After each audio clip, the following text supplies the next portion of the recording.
My name is Tony. I'm a data engineer, and I got 5 out of the 6 Mega Millions numbers for the 840. You saw that video, it blew up to around 3 million views because I essentially showed you guys statistically how to better your odds at winning the Mega Millions or the Powerball. It's really based off of this chart. The methodology is every single one of these positions individually has a higher frequency for each position actually hitting than anything else. What I mean by that is when the lottery actually happens, everything gets drawn randomly, right?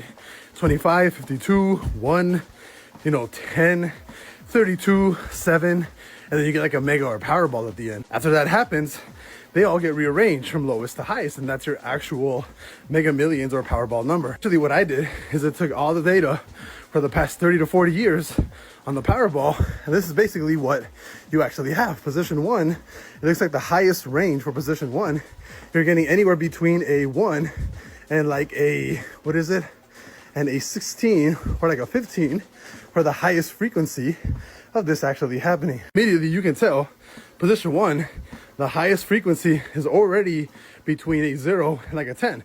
So if your first number is over a 10, it's like a 95% chance you already have a losing ticket. Here, right?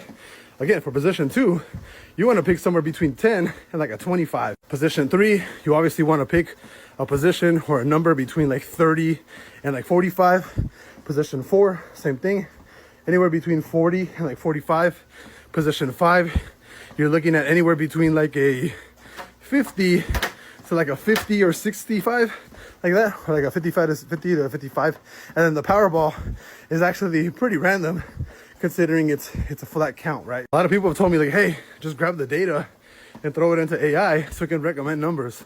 So the next step on this is for me to actually grab, the 30 to 40 years of data. I'm gonna throw it into ChatGPT, run some calculations about which numbers have the highest chance of hitting together and a bunch of other analysis that I can run. And then I'll come back and I'll give you guys more information. For now, you can use this chart the next time you're actually trying to buy a ticket, because if you're going into like the machines and you're inputting like your birthday or something, it's probably like the dumbest way to do it, honestly. Your birthday's probably never gonna hit, and the coincidence and the chances of that actually hitting are slim to none, essentially. Here's a chart, screenshot the frequency of how fast they actually, or how frequent they actually hit per position. And you can basically just use the chart to, pick your numbers next time. Because again, if your first number is already higher than a 10, there's a really good chance, like a 95% chance you already have a losing ticket.